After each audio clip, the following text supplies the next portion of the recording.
Is free speech worth any price? Okay, new episode of Bad Philosophy with Rocky Mr. E.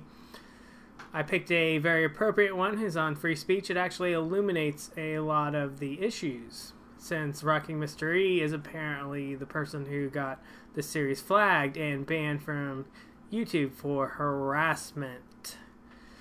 So we're going to discuss that as we look at his philosophy. I am pretty convinced it was him who did it, because his views on free speech are very illuminating on this subject. Though apparently, since YouTube will consider anything harassment, perhaps they will consider that accusation harassment, that he got the series banned.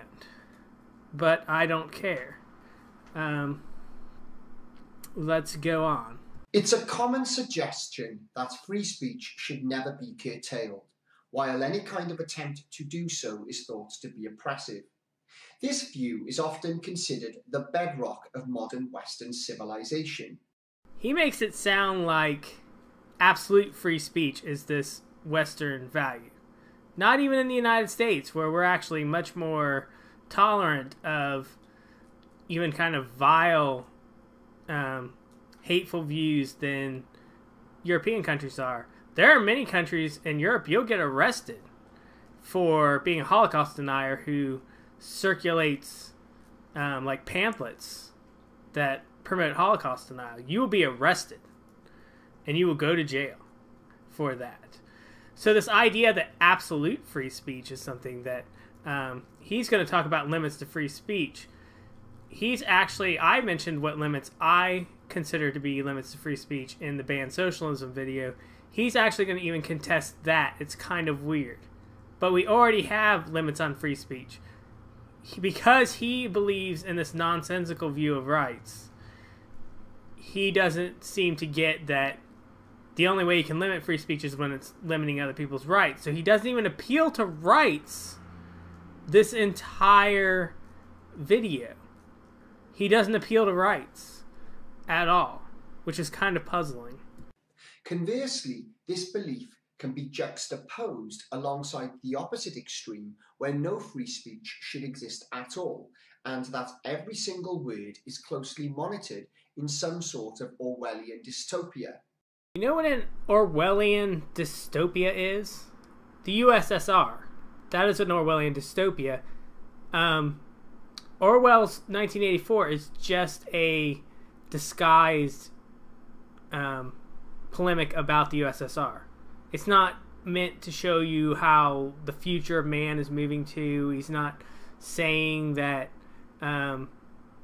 this is the inevitable place that Great Britain was moving toward.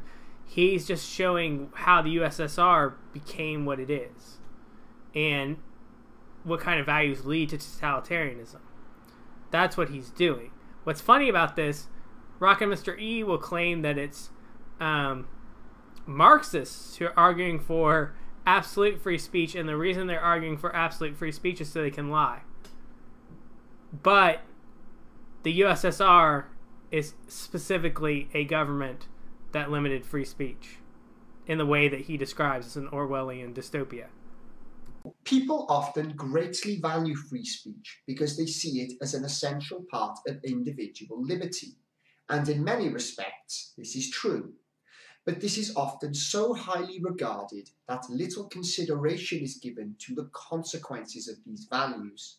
During the Enlightenment, liberal philosophers began to argue that free speech is always preferable, inspired by the fact that in the past, free speech was repressed by institutions like the church and monarchy. One of the main influences for the development of free speech in the West today is 19th century liberal philosopher John Stuart Mill. Mill believed that when lies or falsehoods were openly expressed, whatever form they might take, like a debate or a newspaper article, that the person countering this with the truth would eventually come out on top. Even if this involves mischaracterizations and character assassinations against an innocent individual, Mill still believed that free speech would be justified because in the end the truth would always win. Okay, first of all, could he have picked a less flattering caricature drawing of Mill? You know, there's photographs of Mill. They exist. Why he wasn't the most attractive gentleman in the world, but why? Never mind. Actually, John Stuart Mill would be closest to kind of Republican values here in the United States as far as his overall political beliefs, because the same arguments he used for like free speech and other things, he tended to use for economic freedom and things like that. Though he would be close to like a libertarian, though his entire justifications for things are different, which he'll get into. But it's funny that he makes sure to call him a liberal thinker, which is true, because all libertarians are liberal thinkers, really. But Rocking Mr. E is like paleo-conservative, which is not liberal. It's practically fascist. Rocking Mr. E is practically a fascist. And that is not me making a attack at him or insulting him. He's practically a fascist based on my critique of things he has said. And here he'll talk about how free speech should be limited. He does bring up, I edit out he brings up some of the limitations Mill has, but they're the same limitations that I have. He'll get this stuff wrong. But I just don't understand this guy. I just don't understand Rocking Mr. E, and I will explain why he makes self-defeating arguments on this issue. Mill's belief that the truth would eventually triumph over a lie is incredibly naive and simplistic. In reality, lies often prevail over truth, and in the process cause untold damage to the lives of individuals. We only have to go back to Nazi Germany before World War II to see what happens when lies become established dogma, and how people will eventually go along with this if it suits them in some shape or form. Okay, Rocking Mr. E just thinks that Nazi Germany is a good example of why we should limit free speech. For all the kids at home playing the home game, do you see the obvious flaw with that? To use a society that crushed dissent and use violence to crush dissent as an argument that you should limit free speech? Do I even have to do anything to rebut this? It's fucking insane. Another thing about it is, if you had Rocking Mr. E with a swastika in his behind his head the whole time he was doing it, and a Nazi flag, his views would be almost no different if he were a neo-Nazi. There would be some differences in his views. He would probably use different terminology. But a neo-Nazi and Rocking Mr. E would have a lot in common. Based on his ideas about race, homosexuals, women, politics, history, anthropology. Based on all those things, he and a neo-Nazi would have a lot in common. The difference is, YouTube would ban a neo-Nazi.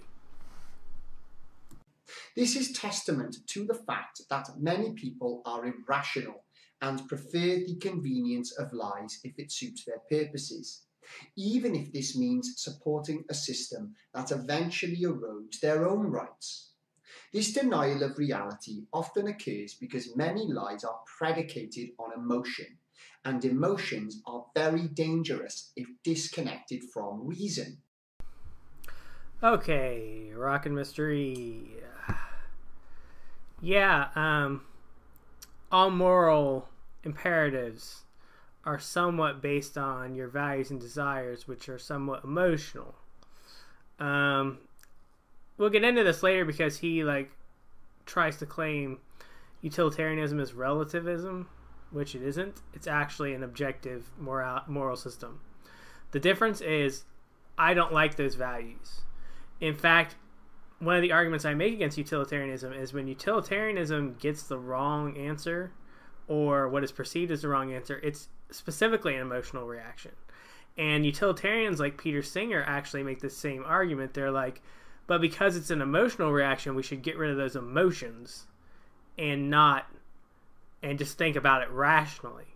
Which utilitarianism would be all right to murder somebody in order for the greater good.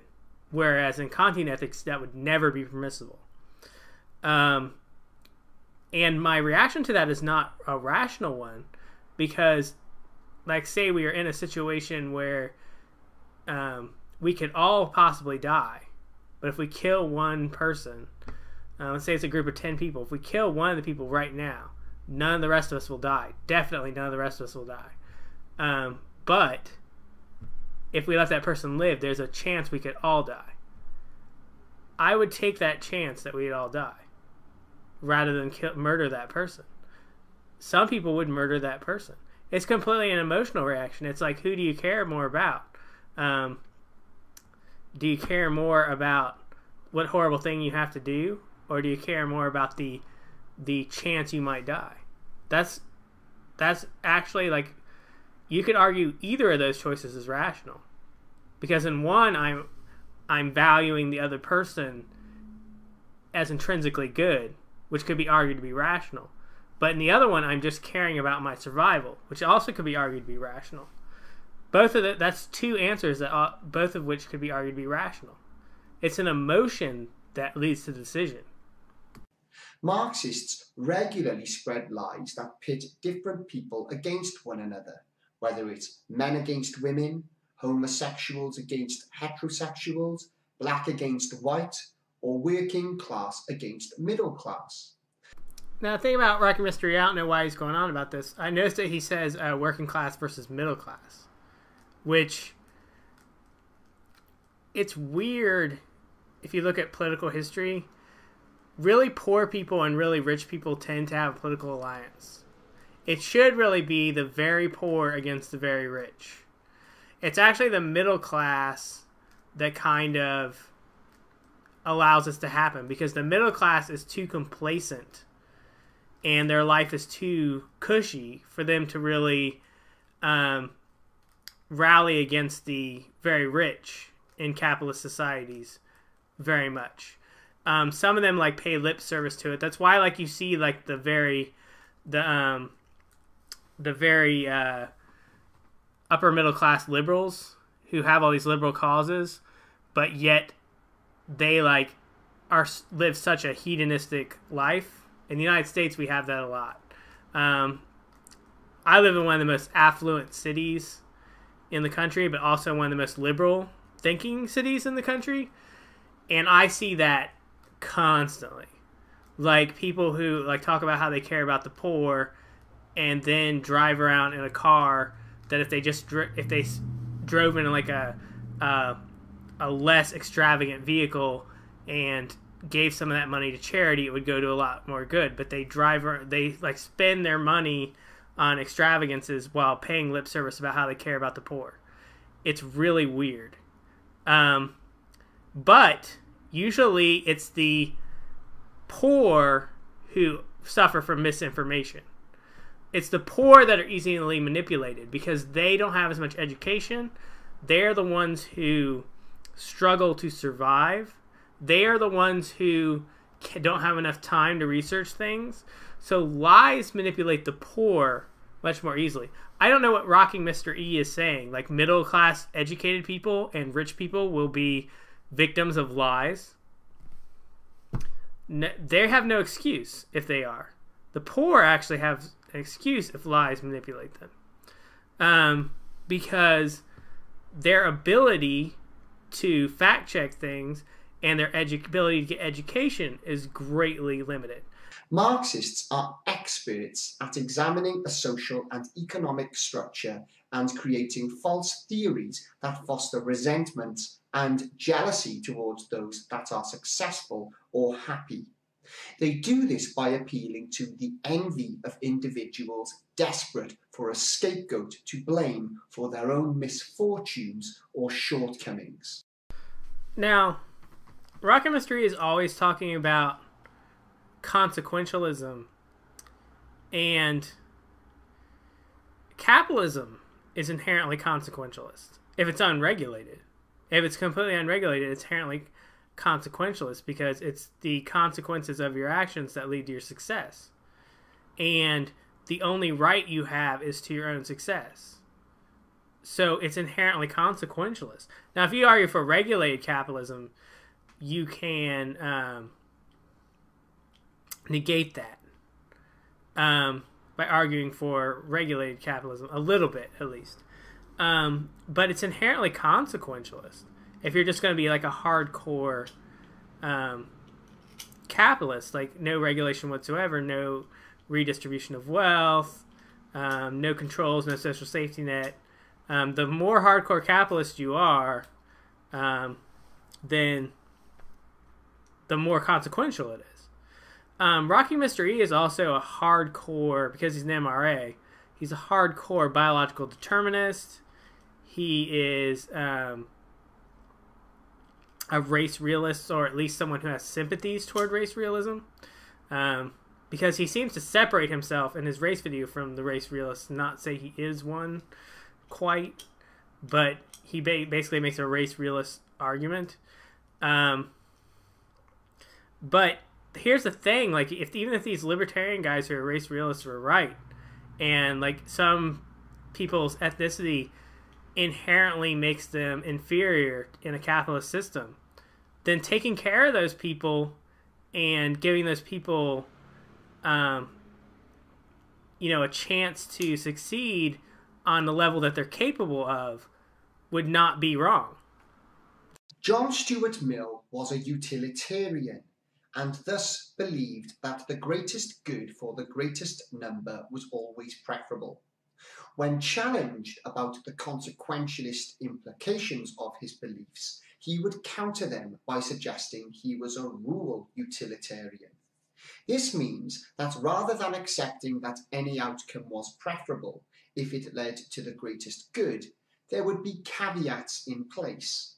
One such caveat has already been mentioned, where incitement to violence through free speech is not permitted. I have a feeling Rocky Mystery doesn't know a lot about utilitarianism. Hasn't read the actual works of utilitarian philosophers. I despise utilitarianism, but I've read John Stuart Mill. I've read Bentham, Jeremy Bentham. I've read Peter Singer. I've read a few other utilitarians. One of my professors in college was a utilitarian. He was a rule utilitarian. And I notice he doesn't comment on Facebook when we're having Facebook philosophical conversations very much, because most of us are deontologists and we'll beat him up. But he first of all, Mill does not suggest that that he's a rule utilitarian. He invented that. He didn't suggest it. He outlined what a rule utilitarian was. And there aren't caveats in rule utilitarianism. In rule utilitarianism, a rule is a good rule if it leads to good consequences, as a rule of thumb. Just because there's exceptions to the rule does not mean that the rule is bad.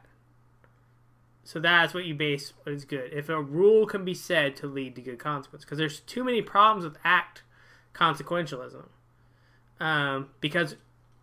Specifically because you cannot predict the outcomes of actions. Now, Mill argued that you could predict a rule having good outcomes, but specific actions, it was nearly impossible.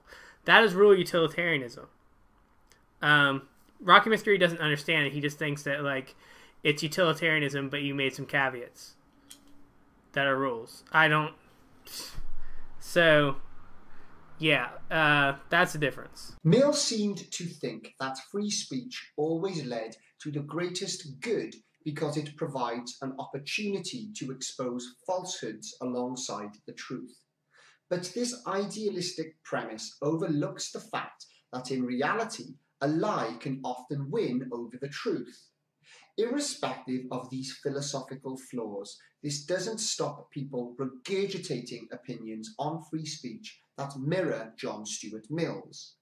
The atheist YouTuber Thunderfoot is one such example, who expresses views on free speech that are all but identical to that of Mill. You saw it here first, folks. Somebody on YouTube made Thunderfoot look smart. Yeah. It would be like, let's talk about a lie being able to supersede the truth. Let's say like somebody made a YouTube channel that was all a bunch of bullshit. A bunch of lies, misrepresentation, things taken out of context, misunderstandings of philosophy, and this YouTube channel became kind of popular among a certain kind of people, and the videos got circulated, and there are people out there who didn't realize it was bullshit because they had never studied philosophy. So this guy sounds smart and uses the right words. So I understand what I'm going to try to understand what he's saying. Then another guy comes along and he makes an entire series rebutting this man's series because he finds it so offensive that someone could have a popular channel on YouTube where he gets almost nothing about philosophy correct. And let's say that YouTube decided to ban that, this is all hypothetical, decided to ban that series because the person who was saying lies used the guise of harassment and claimed that just offering a rebuttal to his conversations was harassment. Now, do you think it would be better to have these two videos side by side, arguing with each other about what the truth is, and giving examples and giving arguments, and having the people decide which is true and which is not? Or should one side be able to claim the other is harassing them by calling them out on their bullshit and get YouTube to ban them? I'll let you guys decide. To realize why unlimited free speech is so dangerous, one must first understand that morality is often seen as a weakness by those that don't respect it, and such people will try to turn your own values against you. One of the best examples I can use to demonstrate this is Rule 4 of Saul Alinsky's Rules for Radicals, which is expressed as follows: make the enemy live up to its own book of rules. Here we see that Alinsky understood that many people of virtue were beholden to their values, and that this becomes a useful loophole to exploit if you're prepared to take a consequentialist outlook to morality. Alinsky didn't care about objective morality. Now, when I first watched this video, I don't really know much about Saul Alinsky. All I know is that on Fox News, they constantly say that Obama used his tactics to try to demonize him. Alinsky is a consequentialist, though, because Rules for Radicals is available on PDF. I tried to do as much research as possible without actually reading the book, and then all I kept finding was what I thought might be disinformation, because so many right-wing blogs and everything have taken stuff and don't give any context to it, and I'm like, I don't know if the context they're giving to this is correct. But he is a consequentialist, and he did actually, there's actually a chapter called Rules and Means where he argues that, or Ends and Means, where he argues that the ends can justify the means. But there isn't a lot in the book that is really, like, insane. There's a lot of stuff I don't agree with, but any average Rocking Mr. E video has way more offensive things in it than Rules for Radicals. What Rocking Mr. E might take offense to is he's a community organizer, and his whole argument was about you need to organize the community by giving them an enemy to fight against. And Rocking Mr. E would be like that. He'd be like, oh no, you're organizing the poor people to combat the rich people. All moral relativists rationalize their values in a similar manner to Alinsky's 12 rules. If they're Nietzschean nihilists, they'll tell themselves that weak people don't deserve respect, while they slit your throat or steal from you. Marxists will tell themselves that any methods are justified if it leads to a communist paradise. But all this can be simplified with the conclusion that psychopaths and sociopaths lack the empathy to care about anything but their own happiness. Okay, first of all, consequentialism is not necessarily relativism. Though in Nietzsche's case it is, because it's egoism. Egoism is both consequentialist and relativist. You can't tell it to Ayn Rand, you can't tell it to Ayn Rand's followers, but egoism is both relativist and consequentialist, really, when you break it down. Because egoism has to be based on the individual person. Now, like Ayn Rand tries to get around this by saying that there's only one set of values and reason will lead you to it. But Nietzsche's makes more sense because it's relativism and egoism and consequentialism. So Nietzsche's kind of makes sense. But Nietzsche's not a nihilist. He gets that wrong again. I already did a whole episode about how he doesn't understand Nietzsche. Nietzsche's not a nihilist. But if you're a utilitarian, you are not a moral relativist. Because utilitarians have very specific ideas about what morality is. They're hard to quantify sometimes, but they have very specific ideas of what morality is, and it's not relative. It's not relative at all. So there's no way you can argue that's relative, because the greatest good for the greatest number of people, is that relative? I mean, you can argue how you can quantify it, but it's not relative if you define what the greatest good is. That's the hard part, is defining what the greatest good is and then quantifying that. But that's not a relative statement. The greatest good to the greatest number of people is the basis for morality. That would in no way be an appeal to relativism. It's not hard to respond to this problem if you're pragmatic enough to avoid martyrdom. You do not have any obligation to adhere to values that another person does not respect. While the reaction to any aggression should be appropriate to the level of threat, it's important to understand that unless you defend yourself from those wishing to do you harm, you will be taken advantage of. In relation to free speech, you should only uphold this belief when others express a respect for the truth. When people show that they're perfectly prepared to lie, misrepresent, mischaracterize, or derail the truth, then not only would I argue that you're not obligated to respect the free speech of these individuals, but that you also have a right to defend yourself by depriving them of free speech. See, this is why he thought it was okay to ban me. Now, if somebody takes you out of context or misrepresents you or lies about you, it's pretty easy to prove that that's not true. If you have, in the case of like a video or something, like they could just say like absolutely insane lies. There's a part of this video that he brings up slander, but I cut it out because it's not really relevant. But yeah, slander, you can pursue if someone's actually telling lies about you personally in order to do you harm intentionally, and it does do you harm, then there is a civil way to go about it, to sue them, to get compensation for the harm. It's a deterrent for people doing that. But like that's in the case of like your business and things like that. Like you personally are probably not going to be that harmed by people saying lies about you. You personally. Especially if it's obvious that they're lies. The thing about this, though, is Rocket Mr. E thinks it's okay to censor people and retaliate in this way. First of all, he just shows that he's a consequentialist because he will end his rules. His rules end just the minute that he doesn't like them anymore. Retaliating against people like this and not following your own rules is consequentialism.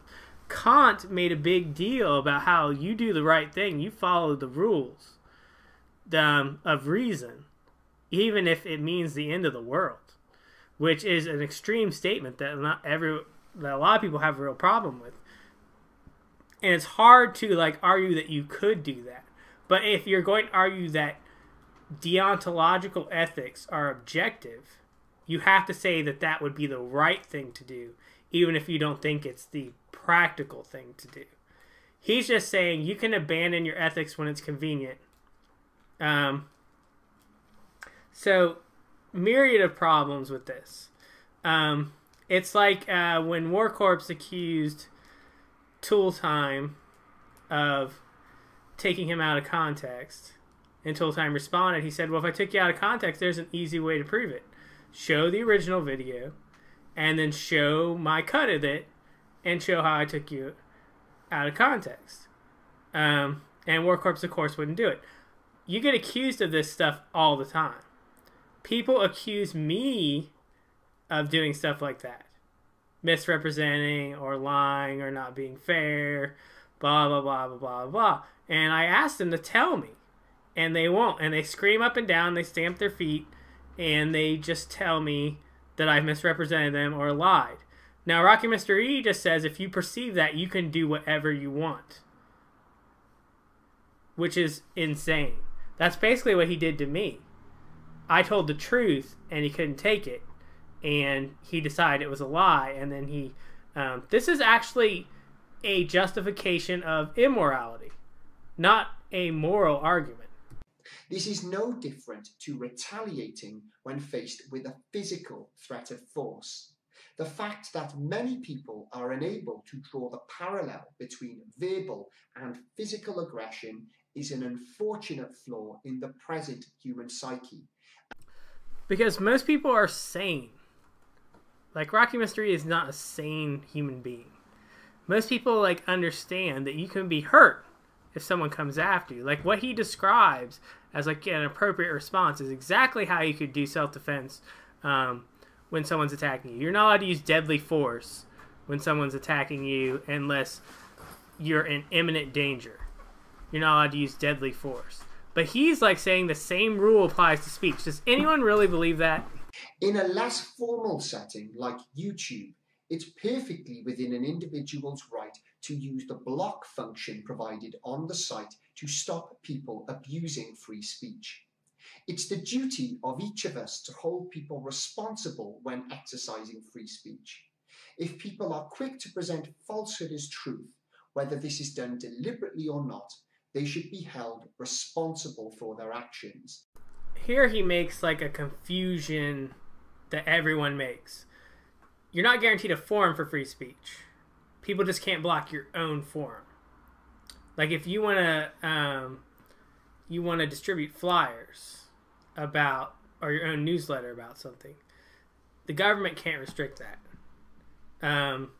unless you're inciting violence, or if you're committing libel, then you could be sued for it. But he's confusing like using the block button on YouTube. The block button is to keep someone from your channel. It doesn't stop them from going anywhere else on YouTube. It doesn't stop them from expressing themselves anywhere else. You have blocked them from your channel. That is not stopping someone's free speech. It's like the difference between kicking someone out of your house because you don't like what they're saying, which you have the right to do, and going to their house and telling them what to say. It's the difference. Rocky Mr. E doesn't understand that. That's why he thinks that it was okay for him to flag my videos and get YouTube to remove them because he didn't agree with them. So he doesn't understand free speech. This is one of the most disturbing of his videos. And actually, I think it may contradict the ban socialism a bit. If you think about it. Some of the claims he makes. But he's never cared about consistency before.